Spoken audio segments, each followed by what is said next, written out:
Well, hello everybody. Great to be with you. Thanks for joining me, and I hope you're having a happy spring season. Uh, Today, I just wanted to share some thoughts out of Proverbs 24, verse 32, and it reads this way. In the Passion Translation, it says, "So I considered their lack of wisdom, and I pondered the lessons I could learn from this." Fascinating scripture, considering a lack of wisdom. And the writer of Proverbs is observing something, and I'll get to that in a moment. But this morning I was scrolling through Instagram, and I was captivated by Jordan Peterson's latest feed. And in it, he has this big print. He's got this heading: "Abandon ideology." And he goes on to say, and he's kind of coming out of his book, one of his latest books, The Rules of Life, I think it is, or what's it called? Beyond Order, 12 Rules of Life, a book that I've not read, but I've got, so I've part read it. And he goes on to say in his post, "Have some humility, clean up your bedroom, take care of your family, follow your conscience, straighten up your life." And then it says, "Find something productive and interesting to do and commit to it." You can do all that, find a bigger problem and try to, when you can do all of that, find a bigger problem and try to solve that if you dare. And if that works too, move on to even more ambitious projects. And the sentiment that he's coming out of is suggesting that we should just get our own house in order before we try and take on the world. And in the context of this scripture in Proverbs 24:32, I want to read from verse 30 to verse 34 to put a bigger picture around it. And it says this: "One day I walked by the field of an old lazybones, and then past the vineyard of a slob. They were overgrown with weeds, thick with thistles, all the fences broken down.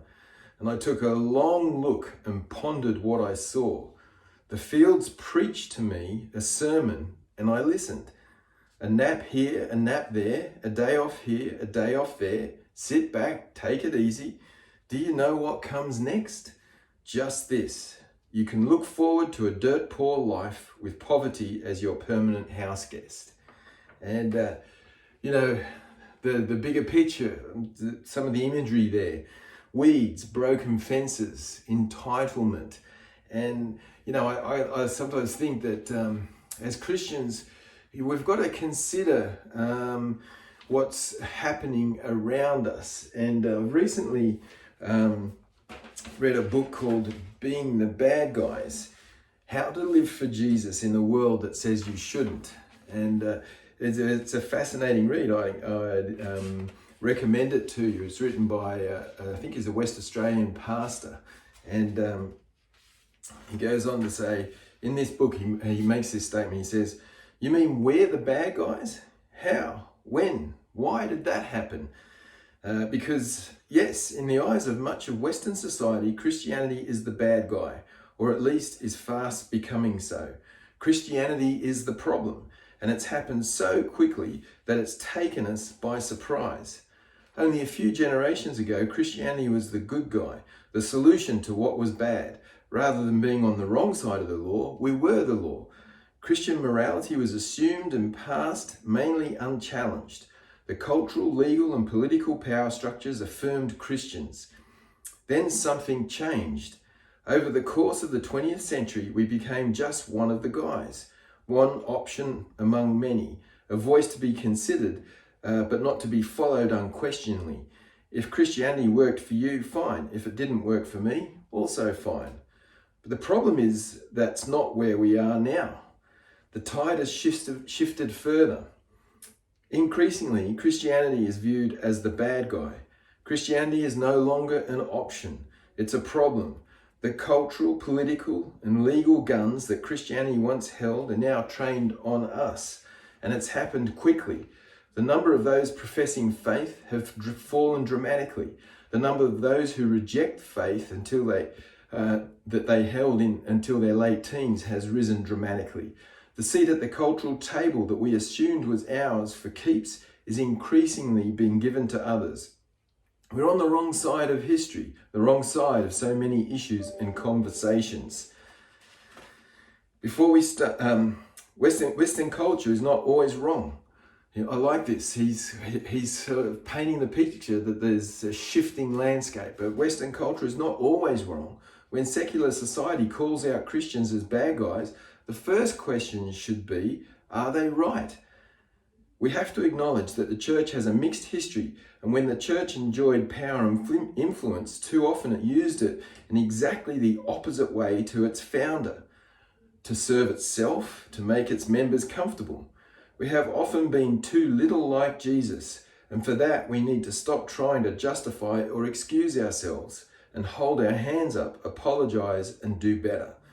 We have been perpetrators who made life hard for others who we decided were bad guys. Not every critical voice is simply out to get us, and some critical voices have much to teach us. There are genuine wrongs that we need to right.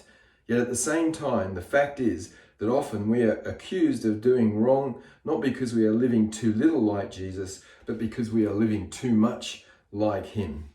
And so is the territory in which Christians are most of all seen as the bad guys, where biblical ethics are not seen merely as laughable or outdated or repressed, but as shameful, harmful, and repressive.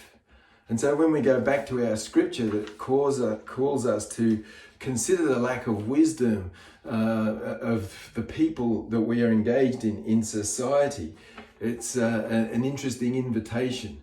But more and more now, Christians are becoming culturally irrelevant.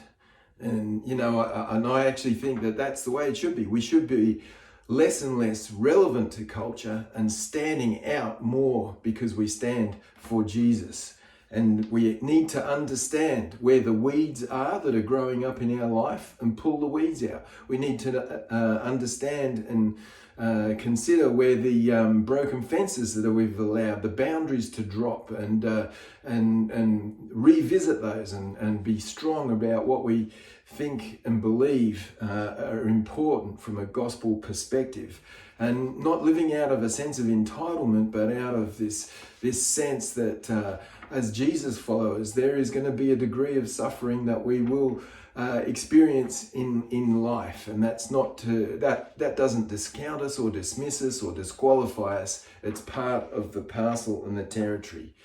Weeds, broken fences, entitlement, I think all of these things are worth considering. God bless you. Have a fantastic week, and we'll see you real soon.